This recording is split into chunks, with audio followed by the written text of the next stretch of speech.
I'm Kelly Mitchell, and this is Breve TV Uncorked. Women on wine, business, and evolution, sharing rich conversation to enlighten, challenge, and inspire the busiest people on earth. Tonight, episode 79, Keeping Your Goals Alive, How to Stay Focused After the Sizzle Subsides. Joining me today is my partner in wine, Debra Trapin. Welcome to the show, Debra. It's delicious to have you back. Thank you, darling. Always wonderful to see you. Always wonderful to see you as well. And what is in your glass today, my friend? Well, we recently went to a, release party, and they had this delicious little surprise in the library for us. Ooh. It is a 2003 Merlot.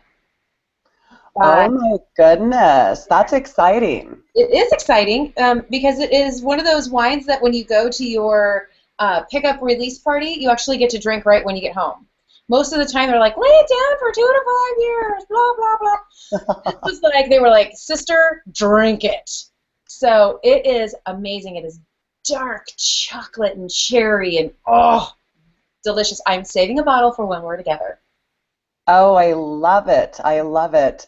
I'm super excited about that wine and the fact that it's waited 11 years for you. Indeed. Indeed. It's actually waited 12.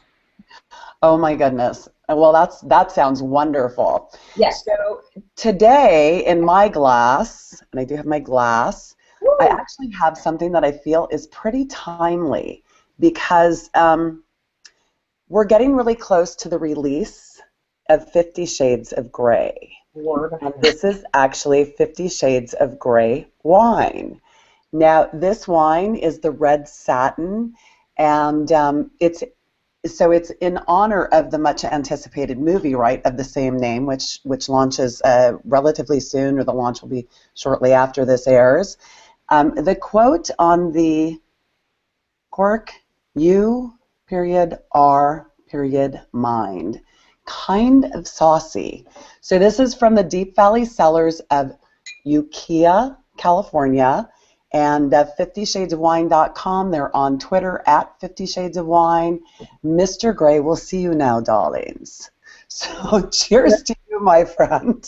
I'm so excited about this show. I'm going to take a sip as a toast to launch.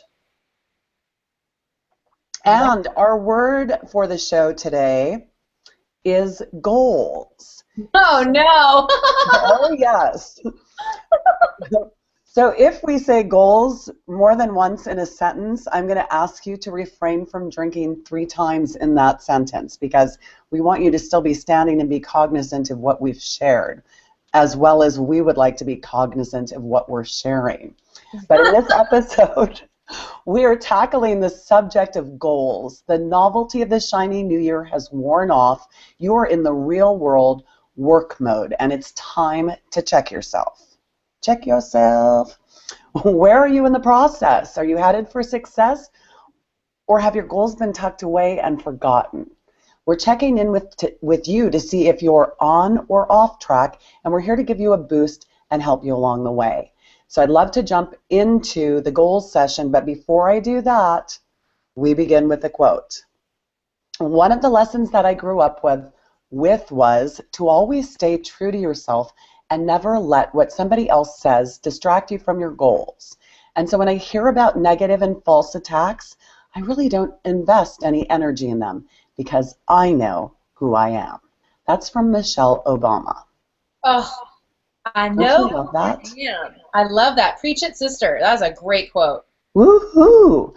Okay, so let's jump into it because there's so much to tackle in here, and I had some surprising revelations, and maybe I should share that just to kind of set the landscape because I don't want people to get too overwhelmed, and that's one of the things we often do with goals is, I want to conquer the world. Okay, so how do we break that down into bite-sized pieces? Right? That's just crazy. It's like we're setting ourselves up for failure. So I think goals provide a lot of opportunity, but if they're not done right, it's a waste of time. And then if you're not following up, it's even more of a waste of time. So a lot of it has to do with who's setting the goals and laying the groundwork you have to be committed, and it has to match up with your values. So, and I know, Deb, that you're going to take a deep dive on first the big picture. So let's talk about that for a second. What is, I mean, the big picture, I said I want to conquer the world. Is that realistic? Is that something that people should be thinking about? Well, I mean, having an ultimate why behind your goal of saying, I want to conquer the world, that's fine. However, that's like a result of what you're going to do. And so your goals are what are actionable that you can actually do.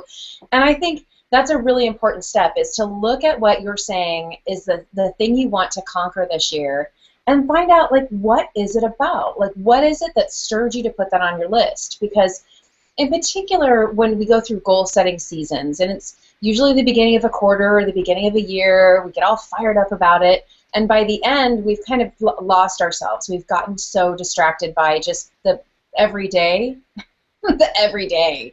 And so it's just coming back to reminding yourself, have you forgotten what it's about?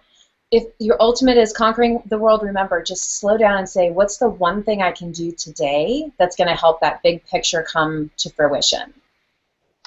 And, you know, seeing the stats on some of the goal setting that we do as human beings, I don't know exactly what they are for success, but I know one of the number one goals we set is weight loss. What's wrong with that?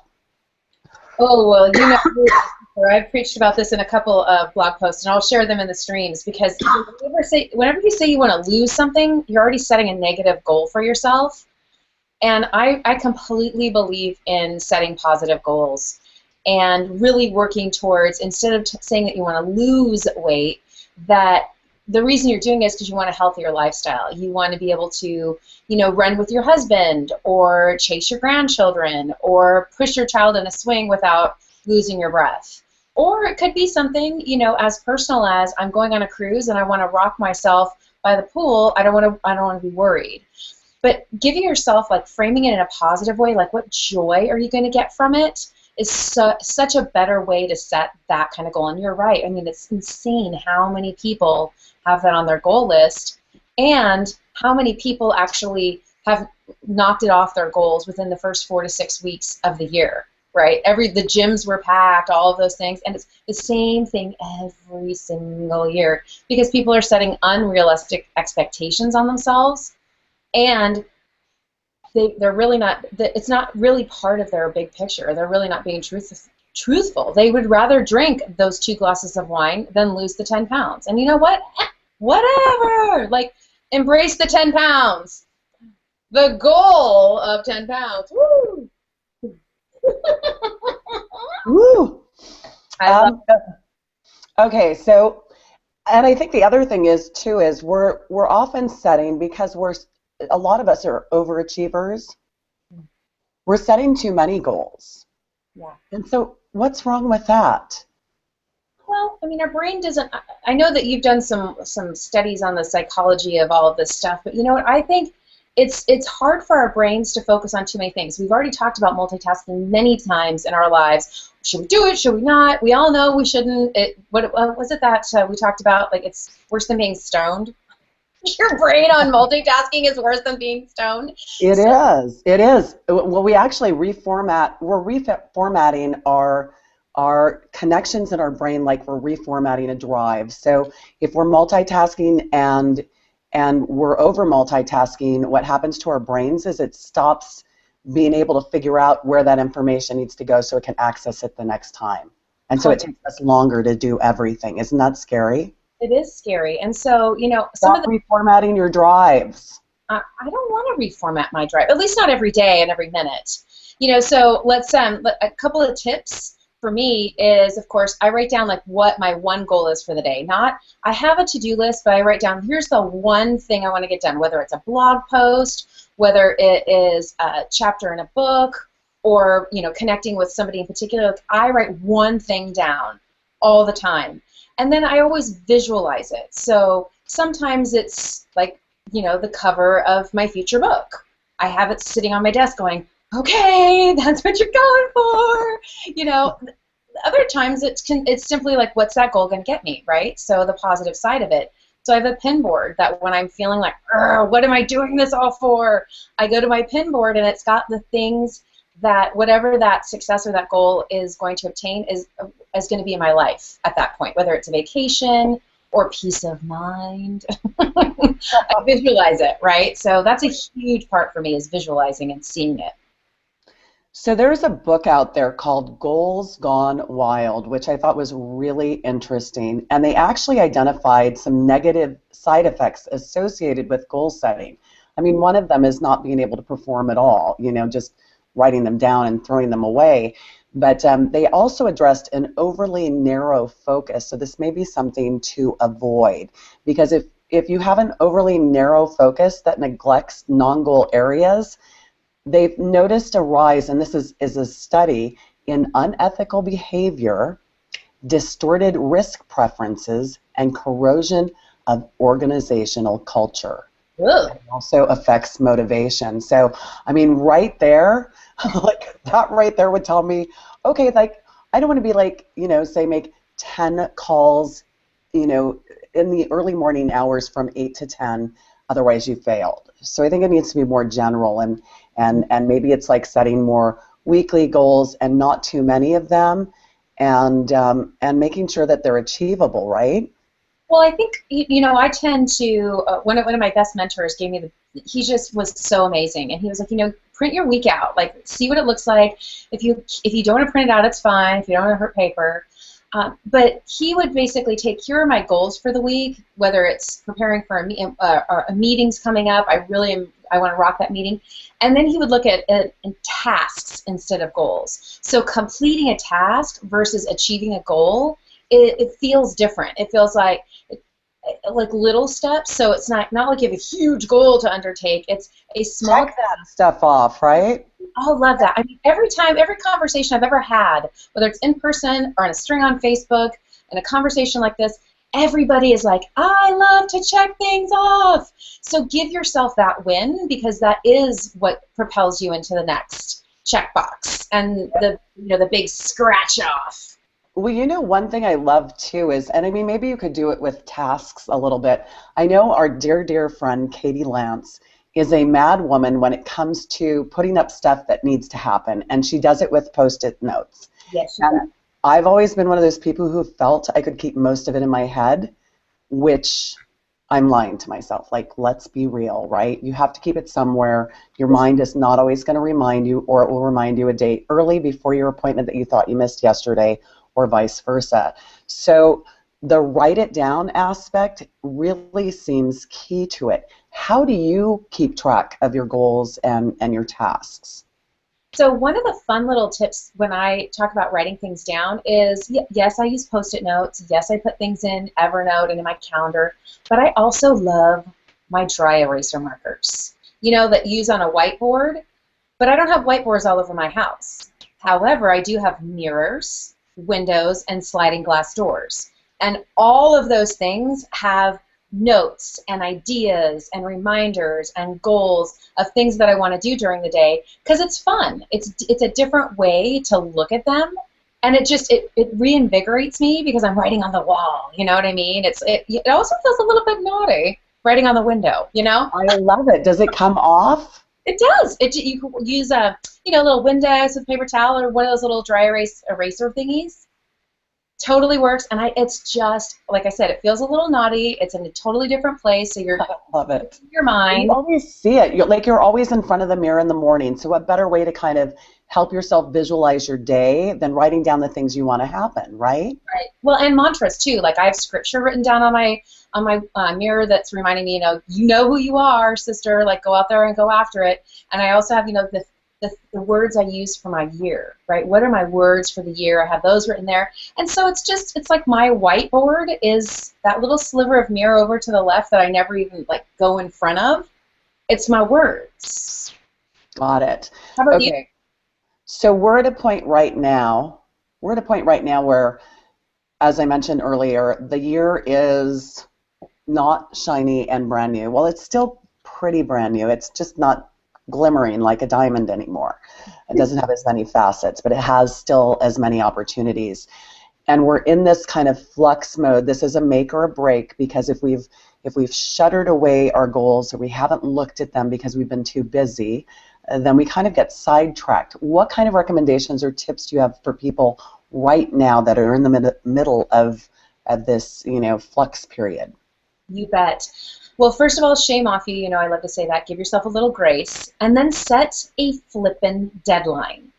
Love Kelly, it. we were just talking about this when we were together in person about how, some people need a ton of pressure to get things done.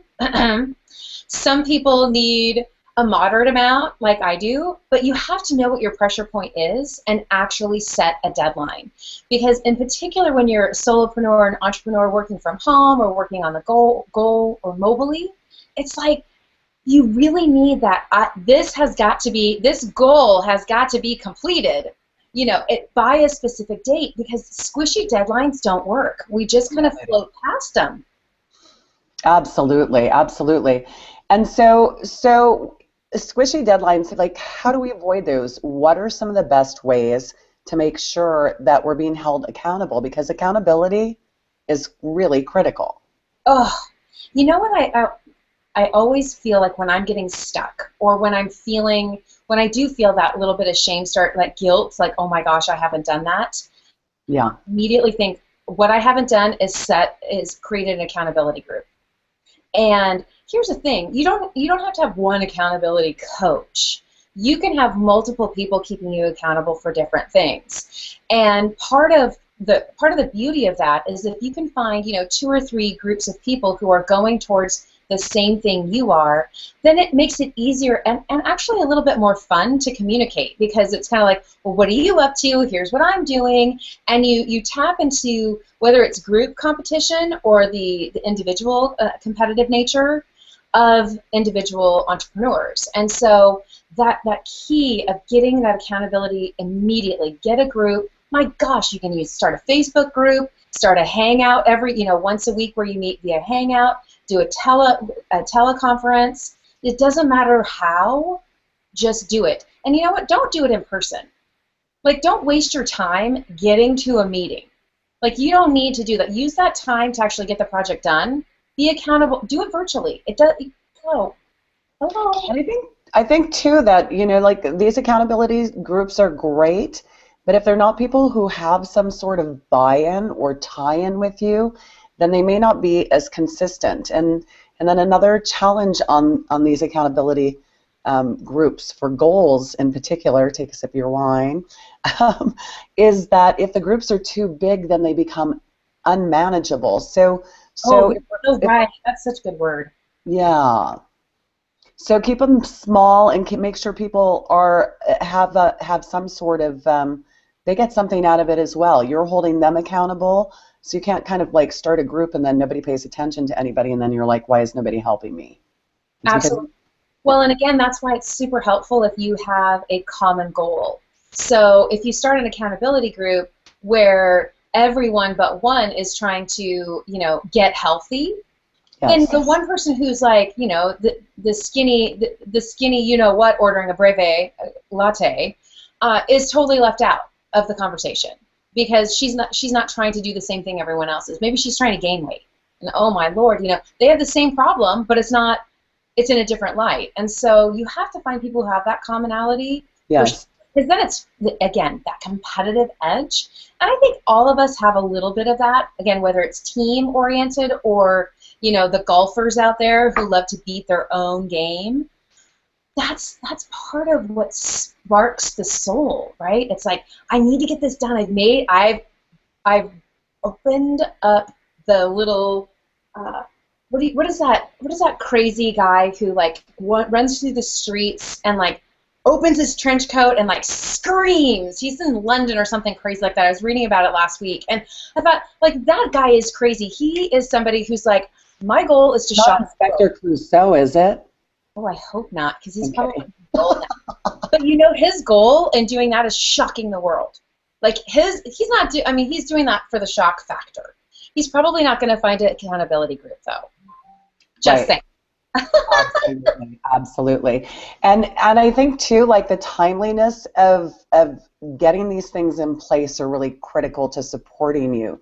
So if somebody's Like if we're sitting out there right now, we're going, oh my God, like I'm not where I want to be. I need to reset, and I may even need to restart. What kind of tips do you have for people like that? Wow. I read an interesting quote today that was if you ask for money, you'll get advice. If you ask for advice, you'll get money.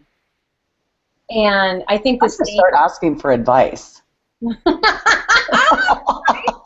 But you can kind of, if you just let that settle in a little bit, it makes absolute sense. And so I think that if you the end game of a goal, right, is to get you somewhere where you're probably making money, right? You're doing something that's getting you closer to being more productive or successful. So think about that. So slow down and ask for the help. Ask for the advice, and then hush. Like if you want an accountability partner or you want to talk to a mentor, tell them what's on your mind and then zip it and listen. Because absolutely. Oh, hello. They don't want to be your therapist. They want to be your advisor. Without a doubt. I want to ask them too, like, go back and look at your goals. Did you set too specific of goals? Is the focus too narrow? Are the goals realistic? Do you have ownership in the goals? You know, did somebody else set these to you and say, here's what you need to do this year? Because if you help to establish the goals, you have a better chance of helping achieve them because you have buy-in. So, so those are a couple of things that I would add to that too, and I hope we're sipping along. Yes. And, you know, one of the other fun things that I have is I have a sanity partner. Ooh. So not somebody who, well, it's you. Hello. It doesn't include insane people, I guess. It's the person that you don't always need advice.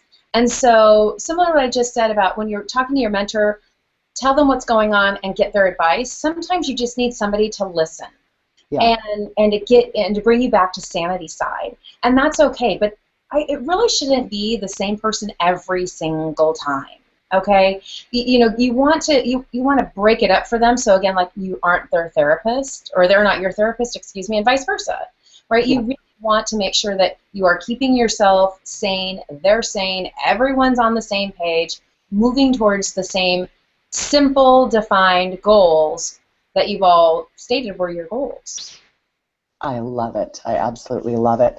Okay, this is wrap time, so I want to ask, are there one or two things, I saw something about a Pinterest, about putting goals on Pinterest. How does that work?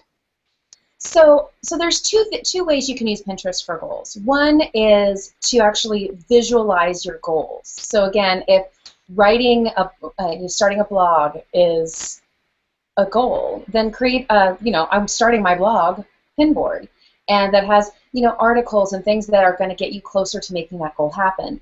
Same with writing a book. If you want to read more, if one of your goals is to read more, then create a pinboard that has the books that you want to read, so you can visualize the goal. The other side is that, like in the 80s, remember that justification for higher education poster that was everywhere, and it was like this huge mansion, had a big pool, and like Lamborghinis and Ferraris and vets inside the garage. I mean, it was ludicrous, right? But it's the same thing. Look at how do you define what happens on the other side of those goals being met? Is it you're sending your kids to college? Is it you're going on vacation? Is it you're going to finally get the car that you wanted, or you're going on a $5,000 shopping spree? Whatever it is, visualize it so that you also can say, this is what I'm going for. And remember, it doesn't always have to be about money. It can be about a feeling. So some of those can be just quotes like, I will feel successful when I've completed this, and then explain to yourself why. The healthy option. That if I drink more water, I know I'm going to be more successful because I'll be of clearer mind, right? Absolutely, absolutely. So everybody, dust off your goals, and if you're actively pursuing them, we are so proud of you. But continue and make sure that you create allegiances and alliances that support a common goal, which is to achieve what your goals are. Is that 3 in 1 sentence? Yes. Um, and that's a wrap for this episode. Join us in our next episode when we tackle the extraordinary journey and subject of a woman on an adventure for love with Crystal Tingle of Love Jump. It's her story, her very personal story of a journey to find a soulmate. It's super exciting. So thank you, Debra. This has been amazing as always. I can't wait until our next episode. I'm so excited. And to all of you, thanks for listening to Breve TV Uncorked. To our fans, go bold, women on wine. Subscribe to brevetv.com so you won't miss the rich goodness of information for your entrepreneurial lifestyle. I'm Kelly Mitchell for Debra Trapin and Breve TV Uncorked, signing off. Take care. Cheers.